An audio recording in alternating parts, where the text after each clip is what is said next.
ನಮಸ್ಕಾರ ಎಲ್ಲರಿಗೂ, welcome back to my channel. ನಾನಿವತ್ತೊಂದು ಕ್ಯಾಶ್ಯೂ ಹಾಕಿ ನೋಡಿ, ಕ್ಯಾಶ್ಯೂ ಅನ್ನೊಂದು 15 ಕ್ಯಾಶ್ಯೂ ತಗೊಂಡಿದ್ದೇನೆ. ಅದನ್ನು ನಾನೊಂದು ಬಿಸಿ ನೀರಲ್ಲಿ ಒಂದು 10 ನಿಮಿಷ ನಾನು ನೆನೆಸಿಟ್ಟಿದ್ದೇನೆ. ಇದನಿಗೆ ಮಿಕ್ಸಿ ಜಾರಿಗೆ ಹಾಕ್ತೇನೆ. ಇದು ಕ್ಯಾಶ್ಯೂ ಹಾಕಿ ಮಲಾಯಿ ಹಾಕಿ ಒಂದು ಪೇಡ ರೆಸಿಪಿ ನಾನು ನಿಮಗೆ ಇವತ್ತು ಶೇರ್ ಮಾಡ್ತೇನೆ. ಈಸಿ ಉಂಟು, ಯಾರು ಮಾಡ್ಬೋದು. ಸೊ ನಾನು 15 ಕ್ಯಾಶ್ಯೂ ನೆನೆಸಿಟ್ಟದನ್ನು ಕ್ಯಾಶ್ಯೂ ಹಾಕಿದ್ದೇನೆ.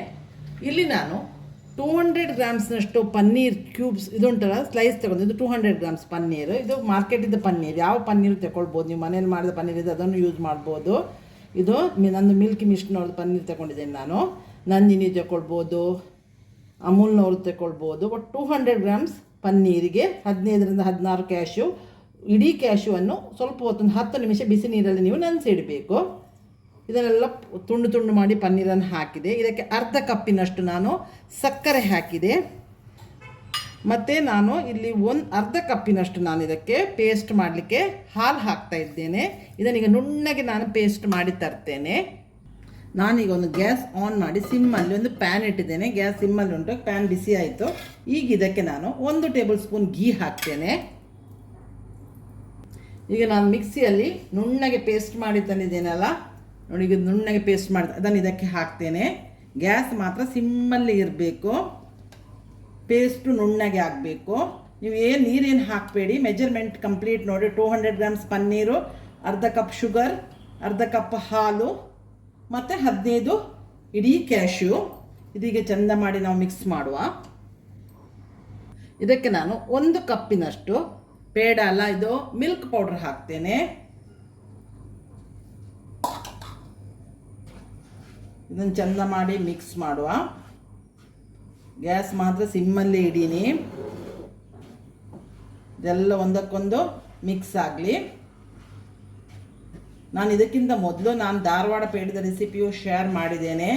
ಇದೇ ಥರ ನನ್ನ ಹಬ್ಬಕ್ಕೆ ಏನಾದರೂ ಸ್ವೀಟ್ ಮಾಡಬೇಕಲ್ಲ, ಅದಕ್ಕಾಗಿ ನಾನು 1 ಇಯರ್ ಬ್ಯಾಕ್ ನಾನು ಮಾಡಿದ್ದೇನೆ ಧಾರವಾಡ ಪೇಡದ ರೆಸಿಪಿ.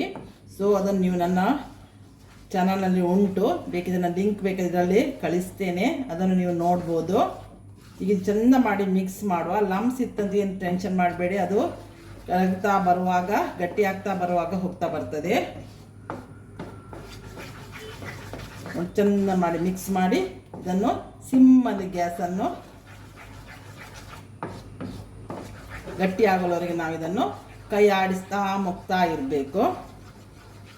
ಗ್ಯಾಸ್ ಫ್ಲೇಮ್ ಮಾತ್ರ ಹೈ ಮಾಡಲಿಕ್ಕೆ ಹೋಗಬೇಡಿ ಅಷ್ಟೇ.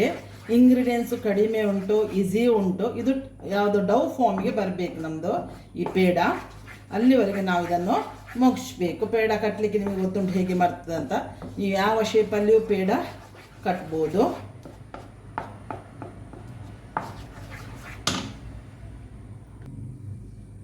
ನೋಡಿ, ಸ್ವಲ್ಪವೇ ಗಟ್ಟಿ ಆಗ್ತಾ ಬಂತು. ಯಾಕಂದ್ರೆ ಸ್ವಲ್ಪ ಟೈಮ್ ಯಾಕೆ ತಗೊಳ್ತದೆ ಅಂತ ಹೇಳಿದ್ರೆ ನಾನು ಗ್ಯಾಸ್ ತುಂಬ ಸಿಮ್ಮಲ್ಲಿ ಇಟ್ಟಿದ್ದೇನೆ. ಸೊ ಕಲರ್ ಎಲ್ಲ ಚೇಂಜ್ ಆಗಬಾರ್ದಲ್ಲ. ಇದು ವೈಟ್ ಪೇಡ, ಧಾರವಾಡದ ಪೇಡ ತನ್ನ ಬ್ರೌನ್ ಆಗಲಿಕ್ಕೆ ಏನಿಲ್ಲ. ಮತ್ತು ಅದಕ್ಕೆ ಸ್ವಲ್ಪ ಫ್ರೈ ಮಾಡೋ ಪ್ರೋಸೆಸ್ ಎಲ್ಲ ಉಂಟು. ಬಟ್ ಇದು ಈಸಿಯಲ್ಲಿ ನಿಮಗೆ ಮಾಡ್ಬೋದು. ಯಾವ ದೇವರಿಗೆ ಫೆಸ್ಟಿವಲ್ಗೆ ಇಡಬೇಕಾದ್ರೂ ಇಡ್ಬೋದು, ದೀಪಾವಳಿಗೂ ಈಗ ಮಾಡಲಿಕ್ಕಿದ್ರು ಮಾಡ್ಬೋದು, ಯಾರೂ ಮಾಡ್ಬೋದು. ನೀವು ಬೇಕರಿಂದ ಎಲ್ಲ ತಂದು ಮಾಡೋದಕ್ಕಿಂತ ನಾನು ಆದಷ್ಟು ಈಸಿ ರೆಸಿಪಿಯನ್ನು ನಾನು ನಿಮಗೆ ಶೇರ್ ಮಾಡ್ತೀನಿ. ಎಲ್ಲರಿಗೂ ಈಗ ಪೇಷನ್ಸ್ ಎಂಬುದು ಇಲ್ಲ. ಸೊ ಎಲ್ಲ ಹೊರಗಡೆಯಿಂದ ನಾವು ತಂದು ತಿನ್ನಲಿಕ್ಕೆ ಸ್ಟಾರ್ಟ್ ಮಾಡಿದ್ದೇವೆ. ಅಲ್ಲ, ತಂದು ತಿನ್ನಬಾರ್ದು ಅಂತಲ್ಲ, ಅವರಿಗೆ ಬಿಸ್ನೆಸ್ ಆಗಬೇಕು ಹಾಗಂತಲ್ಲ. ನೀವು ಮಾಡೋದಿದ್ರೆ ಮಕ್ಕಳಿಗೆ ಇದನ್ನೆಲ್ಲ ಹೆಲ್ದಿಯಾಗಿ ಕೊಡ್ಬೋದು. ಮಿಲ್ಕ್ ಪೌಡ್ರ್ ಹೆಲ್ತಿಗೂ ಒಳ್ಳೆಯದಾಗ್ತದೆ. ಸೊ ಇದನ್ನು ನೋಡಿ ಚೆಂದ ಮಾಡಿ ಡೌ ಫಾರ್ಮಿಗೆ ಇದು ಬರಬೇಕು. ಅಲ್ಲಿವರೆಗೆ ನಾವು ಪೇಷನ್ಸ್ ಯೂಸ್ ಮಾಡಬೇಕು ಅಷ್ಟೇ. ಗಟ್ಟಿ ಆಗ್ತಾ ಬರ್ತದೆ, ಯಾಕಂದ್ರೆ ಇದು ನಂದು ಗ್ಯಾಸ್ ಸಿಮ್ಮಿ ಇರ್ಲಿಕ್ಕೆ ಹೋಗಿ.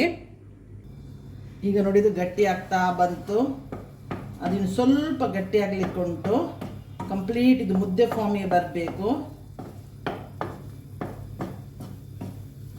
ಇದಕ್ಕೆ ನೀವು ರೋಸ್ ಎಸೆನ್ಸ್ ಇದ್ದರೂ ಹಾಕ್ಬೋದು. ಇದಕ್ಕೂ ಹಾಗೆ ಫ್ಲೇವರ್ ಬರಲಿಕ್ಕೆ ಒಂದು ಅರ್ಧ ಟೇಬಲ್ ಸ್ಪೂನಷ್ಟು ರೋಸ್ ಎಸೆನ್ಸ್ ಹಾಕ್ಬೋದು. ಆಗ ಎಸೆನ್ಸ್ ಸ್ಮೆಲ್ ಕೊಡ್ತದೆ. ಎಲ್ಲ ಲಮ್ಸ್ ಹೋಯ್ತು ನೋಡಿ. ಇದೇ ಥರ ಇದು ಮಾಡೋದು. ಇದಿನ್ನು ಸ್ವಲ್ಪ ಗಟ್ಟಿ ಆಗಲಿಕ್ಕೆ ಉಂಟು, ತೆಗಿಬೇಕಾದ್ರೆ ಗ್ಯಾಸ್ ಆಫ್ ಮಾಡೋ ಮಾತ್ರ ಸಿಮ್ಮಲ್ಲೇ ಪೇಷನ್ಸ್ ಯೂಸ್ ಮಾಡಿ ಮತ್ತೇನು ಮಗುಚಲಿಕ್ಕೆ ಏನು ಕಷ್ಟ ಇಲ್ಲ. ಈ ಥರ ನೀವು ಮನೆಯಲ್ಲಿ ಇದು ಮತ್ತು ಸ್ಟೋರ್ ಮಾಡ್ಬೋದು. ಈ ಪೇಡ ಬರ್ಫಿ ಎಲ್ಲ ಉಂಟು ನೋಡಿ, ನಾವು ಮಾಡಿ ಇಟ್ಟರೆ ಒಂದು ವಾರದವರೆಗೆಲ್ಲ ಇದು ಮಾಡ್ಬೋದು, ಸ್ಟೋರ್ ಮಾಡು. ಯಾಕಂದ್ರೆ ನಾವು ಗ್ಯಾಸನ್ನು ಸಿಮ್ಮಲ್ಲಿ ಇಟ್ಕೊಂಡು ಒಳ್ಳೆ ರೀತಿಯಲ್ಲಿ ಇದನ್ನು ಮಾಡಿರ್ತೇವಲ್ಲ, ಅದರಿಂದಾಗಿ ಏನು ಸ್ಟೋರ್ ಮಾಡಲಿಕ್ಕೆ ಏನು ಮತ್ತು ಏನು ಆರ್ಟಿಫಿಷಿಯಲ್ ಫ್ಲೇವರ್ ಇದಕ್ಕೆ ಏನು ಹಾಕೋದಿಲ್ಲ ನಾವು ಮನೆಯಲ್ಲಿ ಮಾಡಿದ ಕೂಡಲೇ, ಕಲರು ಹಾಕೋದಿಲ್ಲ. ಈ ಥರ ಎಲ್ಲ ಇರುವಾಗ ಹೆಲ್ತಿಗೆ ಒಳ್ಳೆಯದಿರ್ತದೆ. ನೀವು ಮಕ್ಕಳ ತಾಯಿಯಂದಿರು ಈ ಥರ ರೆಸಿಪಿಯನ್ನೆಲ್ಲ ಮಾಡಿ ಮಕ್ಕಳಿಗೆ ಇಡ್ಬೋದಲ್ಲ, ಮತ್ತು ಫೆಸ್ಟಿವಲ್ಗೂ ನೀವು ಮಾಡ್ಬೋದು. ನೋಡಿ ಗಟ್ಟಿ ಆಗ್ತಾ ಬಂತು. ಇದಕ್ಕೆ ನಾನು ಸ್ವಲ್ಪ ಅರ್ಧ ಟೇಬಲ್ ಸ್ಪೂನಷ್ಟು ಕಾರ್ಡಮಮ್ ಪೌಡ್ರ್ ಹಾಕ್ತೇನೆ.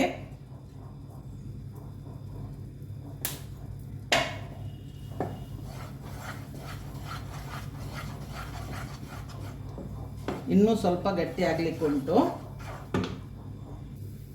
ನೋಡಿ. ಈಗ ಇದು ಫೋಲ್ಡ್ ಮಾಡಲಿಕ್ಕೆ ನೋಡಿ ಎಷ್ಟು ಗಟ್ಟಿ ಆಗ್ತಾ ಬಂತು ನೋಡಿ. ಇದು ಫೋಲ್ಡ್ ಮಾಡಲಿಕ್ಕೆ ಈ ಥರ ಬರಬೇಕು. ಈಗ ನೋಡಿ ಕಂಪ್ಲೀಟ್ ಇದು ಮುದ್ದೆ ಫಾರ್ಮಿಗೆ ಆಯಿತು. ಈಗ ನಾನು ಗ್ಯಾಸ್ ಆಫ್ ಮಾಡಿ ಇದನ್ನು ಈಗಲೇ ಪೇಡ ಕಟ್ಟಲಿಕ್ಕೆ ಆಗೋದಿಲ್ಲ, ಇದು ಸ್ವಲ್ಪ ಕೂಲ್ ಆಗಬೇಕು. ಸ್ವಲ್ಪ ಹದ ಬಿಸಿ ಇರುವಾಗಲೇ ನಾವು ಪೇಡ ಕಟ್ಟಬೇಕು. ಈಗ ನೋಡಿ ಈ ಥರ ಫೋಲ್ಡ್ ಮಾಡೋ ಫುಲ್ಲು ಇದು ಗಟ್ಟಿ ಆಗ್ತಾ ಬಂತು. ಇಷ್ಟು ನಿಮಗೆ ಗಟ್ಟಿ ಆಗಬೇಕು ನೋಡಿ. ಈ ಥರ ಫೋಲ್ಡಿಂಗ್ ಇದೆ. ನಾವು ಇದರದ್ದೆಲ್ಲ ಉಂಡೆ ಇದು ಮಾಡ್ತೇವಲ್ಲ, ಗಟ್ಟಿ ಮಾಡ್ತೇವಲ್ಲ, ಅಷ್ಟು ಇದಾಗಬೇಕು. ಡೌ ಫಾರ್ಮಿಗೆ ಕಂಪ್ಲೀಟ್ ಬರಬೇಕಿದು. ಈ ಥರ ನೀವು ಗಟ್ಟಿ ಆಗಲ್ಲ, ಮತ್ತೀಗ ತಣಿಯುವಾಗ ಸ್ವಲ್ಪ ಇದು ಪುನಃ ಗಟ್ಟಿ ಆಗ್ತದೆ. ಈ ಥರ ಇದಾದ ನಂತರ ನಾನು ಗ್ಯಾಸ್ ಆಫ್ ಮಾಡ್ತೇನೆ. ಒಂದು ಸ್ವಲ್ಪ ತಣಿದ ನಂತರ ನಾನು ಒಂದು ಉಗುರು ಬೆಚ್ಚಗಿರುವಷ್ಟೊತ್ತಿಗೆ ನಾನು ಇದನ್ನು ಪೇಡ ಮಾಡ್ತೇನೆ ನೋಡಿ. ಈಗ ಇದು ಹದಾ ಬಿಸಿ ಉಂಟು. ಹದಾ ಬಿಸಿ ಇರುವಾಗ ನೀವು ಶೇಪ್ ಕೊಡಬೇಕಾದ್ರೆ ಒಂದು ಸ್ಪೂನ್ ತಗೊಳ್ಳಿ. ಈ ಥರ ಎಷ್ಟು ಸೈಜಿಗೆ ಬೇಕಂದರೆ ಈ ಥರ ಹಾಕ್ಕೊಳ್ಳಿ. ಯಾವ ಸೈಜಲ್ಲೂ ಮಾಡ್ಬೋದು. ಇದು ದೊಡ್ಡದಾಗ್ತಂದ್ರೆ ನೀವು ನಂದು ಇದು ಸ್ಪೂನ್ ಸ್ವಲ್ಪ ದೊಡ್ಡದೇ ಉಂಟು, ಪೇಡ ದೊಡ್ಡದಾಗ್ಬೋದು ನೋಡಿ. ಈ ಥರ ತಟ್ಟಿ ನಡುಗೊಂಚೂರು ಶೇಪ್ ಕೊಟ್ಟು ಹೀಗೆ ಇಟ್ಟರೆ ಆಯಿತು. ಇಲ್ಲಿಗೆ ಪೇಡ ರೆಡಿ ಆಗ್ತದೆ. ಇಲ್ಲ ನಿಮಗೆ ಶೇಪಲ್ಲಿ ಕೈಯಲ್ಲಿ ಹೀಗೆ ಥರ ಉಂಡೆ ಮಾಡೋದು. ಹದಾ ಉಗುರು ಬಿಸಿ ಉಂಟಿದು. ಈ ಥರ ಒಂದು ಸ್ವಲ್ಪ ಒತ್ತೋದು, ಹೀಗೆ ಇಡೋದು. ಯಾವುದೋ ಸ್ಪೂನ್ ತಗೊಂಡ್ರೆ ನಿಮಗೆ ಆ ಶೇಪಲ್ಲಿ ನಿಮಗೆ ಪೇಡ ಸಿಗ್ತದೆ ಅಂತ ನೋಡಿ. ಮತ್ತು ಕಲರಲ್ಲಿ ಇದು ಪೇಡ ಉಂಟು ನೋಡಿ, ಬಿಳಿ ಇರ್ತದೆ. ಏನು ಇದಕ್ಕೆ ಆರ್ಟಿಫಿಷಿಯಲ್ ಫ್ಲೇವರ್ ಹಾಕಲಿಲ್ಲ. ನಾನು ಸ್ವಲ್ಪ ಸಣ್ಣ ಸಣ್ಣ ಪೇಡ ಮಾಡಿದೆ. ಈಗ ಎಲ್ಲರಿಗೂ ಡಯಾಬಿಟಿಸ್ ಅಂದರೆ ಎಲ್ಲ ಇರ್ತದಲ್ಲ ಎಲ್ಲರಿಗೂ. ಸೊ ಒಂದು ಜಸ್ಟ್ ಫಾರ್ ಟೇಸ್ಟಿಗೆ ಒಂದು ತಿನ್ನಲಿಕ್ಕೆ ಅಂದರೆ ಉಂಡೆ ಕಟ್ಟಲಿಕ್ಕೆ ಏನು ಪ್ರಾಬ್ಲಮ್ ಆಗೋದಿಲ್ಲ. ನಿಮಗೆ ಪಾಕ ಮಾಡಬೇಕಾಗಿಲ್ಲ, ಇದಕ್ಕೆ ಎಂತ ಇಲ್ಲ ನೋಡಿ. ಈ ಥರ ಮುದ್ದೆ ಥರ ಬರ್ತದೆ, ಕಲರಲ್ಲಿ ವೈಟ್ ಬರ್ತದೆ. ಹದಾ ಉಗುರು ಬೆಚ್ಚ ಉಂಟಿದು ಈಗ. ಆಗ ನೀವು ಉಂಡೆ ಕಟ್ಟಲಿಕ್ಕೆ ಸ್ಟಾರ್ಟ್ ಮಾಡಿದರೆ ಆಯಿತು. ಇದು ನೀವು ಯಾವ ಫೆಸ್ಟಿವಲಿಗೂ ಮಾಡ್ಬೋದು. ಇದು ನಾನು ಗಣೇಶನಿಗೆ ಇಡಲಿಕ್ಕೆ ಅಂತ ಈ ಸಲ ಮಾಡ್ತಾ ಇದ್ದೇನೆ. ಪ್ರತಿ ವರ್ಷ ಒಂದೊಂದು ನಿಮಗೆ ಬೇಕಾದ ರೆಸಿಪೀಸ್ ಶೇರ್ ಮಾಡ್ತಾ ಇದ್ದೇನೆ. ಇವತ್ತು ಗೌರಿ ಹಬ್ಬ. ನಾವೇನು ಗೌರಿ ಹಬ್ಬ ಏನು ಸೆಲೆಬ್ರೇಟ್ ಮಾಡೋದಿಲ್ಲ, ಬಟ್ ಹೇಳಿದ್ದು ನಾನು ಯಾರು ಸೆಲೆಬ್ರೇಟ್ ಮಾಡ್ತೀರಾ ಅವರಿಗೆ ಗೌರಿ ಹಬ್ಬದ ಹಾರ್ದಿಕ ಶುಭಾಶಯಗಳು. ಈ ರೆಸಿಪಿ ನೀವು ಟ್ರೈ ಮಾಡಿ, ಈಸಿ ಉಂಟು, ಯಾರು ಬಿಗಿನರ್ಸು ಮಾಡ್ಬೋದು. ಮತ್ತು ಹೇಗೆ ಬಂತಂತ ನನಗೆ ಕಮೆಂಟ್ಸ್ ಬಾಕ್ಸಲ್ಲಿ ತಿಳಿಸಿ. ಈಗ ಇದನ್ನು ನಾನು ನಿಮಗೆ ಬೇಕಿದ್ರೆ ಇದನ್ನು ನಾನು ಸ್ವಲ್ಪ ಡೆಕೋರೇಟಿವ್ ಮಾಡ್ತೇನೆ. ನಾನೀಗ ಪಿಸ್ತಾ ಹಾಕ್ತೇನೆ ಇದಕ್ಕೆ. ನೀವು ಏನು ಹಾಕಿ ಅಂದರೆ ಪಿಸ್ತಾನು ಹಾಕ್ಬೋದು, ಕೇಸರಿದ್ದರೆ ಕೇಸರು ಹಾಕ್ಬೋದು, ಬಾದಾಮು ಹಾಕ್ಬೋದು. ನಿಮಗೆ ಯಾವ ಫ್ಲೇವರ್ ಉಂಟು, ಯಾವುದು ನಿಮ್ಮ ಮನೆಯಲ್ಲಿ ಉಂಟು ಅದರಲ್ಲಿ ನೀವು ಡೆಕೋರೇಟ್ ಮಾಡ್ಬೋದು. ಎಲ್ಲ ಪೇಡ ರೆಡಿ ಆಯಿತು. ಈಗ ನಾನು ಇದನ್ನು ಪಿಸ್ತಾದಲ್ಲಿ ಡೆಕೋರೇಷನ್ ಮಾಡ್ತೇನೆ. ಸ್ವಲ್ಪ ಜಸ್ಟ್ ಫಾರ್ ಇದು ವೈಟ್ ಕಲರ್ ತೋರೋದಕ್ಕೆ ಸ್ವಲ್ಪ ಚೇಂಜಸ್ ಇರಲಿ ಅಂತ ನಾನು ಪಿಸ್ತಾವನ್ನು ಒಂದೊಂದು ತುಂಡು ಪಿಸ್ತಾವನ್ನು 2 ಭಾಗ ಮಾಡಿ ಹೀಗೆ ಇಡ್ತಾಯಿದ್ದೆ. ಮಕ್ಕಳಿಗೆ ಏನು ತೊಂದರೆ ಇಲ್ಲ ನೀವು ಇದನ್ನು ಕೊಡಲಿಕ್ಕೆ. ನಾನು ಏನು ಆರ್ಟಿಫಿಷಿಯಲ್ ಫ್ಲೇವರ್ ಏನು ಮಾಡದೆ ಈಸಿಯಲ್ಲಿ ಇವತ್ತು ನಾನು ನಿಮಗೆ ರೆಸಿಪಿಯನ್ನು ನಿಮಗೆ ಮಾಡಿ ತೋರಿಸಿದ್ದೇನೆ. ನೀವು ಟ್ರೈ ಮಾಡಬೇಕಂತಲೇ ಕೆಲವರೆಲ್ಲ ನನ್ನ ರಿಲೇಷನ್ನಲ್ಲಿ ಕೆಲವರು ಕೇಳ್ತಾರೆ, ಈ ಸಲ ಏನು ಮಾಡ್ತೀರಿ ನೀವು ಸ್ಪೆಷಲ್ ಅಂತ, ಈಸಿದು ಮಾಡಿ ರೆಸಿಪಿ ಅಂತೆಲ್ಲ ಹೇಳ್ತಾರೆ. ಸೊ ಅದಕ್ಕಾಗಿ ನಾನು ಆದಷ್ಟು ಇದೇ ಥರ ಎಲ್ಲವನ್ನು ನಾನು ಡೆಕೋರೇಟ್ ಮಾಡಿದೆ. ಇದು ರೆಸಿಪಿ ಇಷ್ಟ ಆದರೆ ಇದಕ್ಕೊಂದು ಲೈಕ್ ಕೊಡಿ. ಸಬ್ಸ್ಕ್ರೈಬ್ ಆಗದೆ ಯಾರು ನೋಡ್ತಿದ್ದೀರಿ ನೀವು ನೋಡಿ, ಆದಷ್ಟು ಬೇಗ ಸಬ್ಸ್ಕ್ರೈಬ್ ಆಗಿ ನನಗೆ ಸಪೋರ್ಟ್ ಮಾಡಿ. ನಾನು ನ್ಯೂಸ್ ಬರೋ ಒಂದು ಒಳ್ಳೆ ವೀಡಿಯೋದಿಂದ ಬಂದು ನಿಮ್ಮನ್ನು ಮೀಟ್ ಆಗ್ತೇನೆ. ಅಲ್ಲಿವರೆಗೆ ಬಾಯ್, ಥ್ಯಾಂಕ್ ಯು.